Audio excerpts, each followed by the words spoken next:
Hi viewers, আজ আমি দেখাবো ফ্র্যাকশনের কিছু প্রবলেমস। আমি প্রথমে বলবো লাইক ফ্র্যাকশন আর আনলাইক ফ্র্যাকশনের ব্যাপারে। লাইক ফ্র্যাকশন কি? লাইক ফ্র্যাকশন হচ্ছে যেখানে ডিনোমিনেটর সেম থাকবে আর নিউমারেটর আলাদা থাকবে, সেটা হচ্ছে লাইক ফ্র্যাকশন। আর আনলাইক ফ্র্যাকশন কি?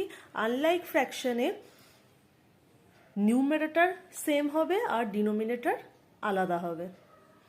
এবার আমি তোমাদের দেখাবো কিছু দুটো ফ্র্যাকশনের মধ্যে কম্পেয়ার করে দেখাবো। দেখো এখানে দিয়েছে 3/6 আর 5/6। এখানে কোনটা ছোট কোনটা বড় তোমাদের কম্পেয়ার করতে হবে।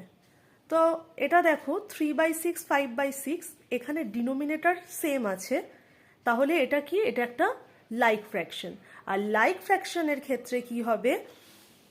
নিউমারেটর যেটা বড় হবে সেটাই হবে এখানে বড়। তো এখানে 3 থেকে 5 বড় আছে, আর যেহেতু এটা লাইক ফ্র্যাকশন তাই 5/6 3/6 এর থেকে বড় হবে। আচ্ছা, নেক্সট দেখো 2/7 আর 2/5। এখানে নিউমারেটর সেম আছে, ডিনোমিনেটর আলাদা আছে। তা ডিনোমিনেটর আলাদা আছে মানে এটা হচ্ছে একটা আনলাইক ফ্র্যাকশন। আর আনলাইক ফ্র্যাকশনের ক্ষেত্রে কি হবে? ডিনোমিনেটর যেটা বড় থাকবে সেটা কিন্তু ছোট হয়ে যাবে। ঠিক আছে? তাহলে আমার 2/7 আর 2/5 এর মধ্যে যদি কম্পেয়ার করি তাহলে 2/5 হবে 2/7 এর থেকে বড়। নেক্সট দেখো 1/2 1/5।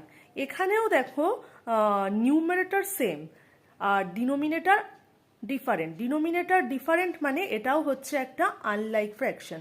আর আনলাইক ফ্র্যাকশনের ক্ষেত্রে আমি কি বলেছি?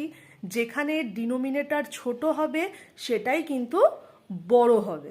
তাহলে 1/2 1/5 এর থেকে বড়।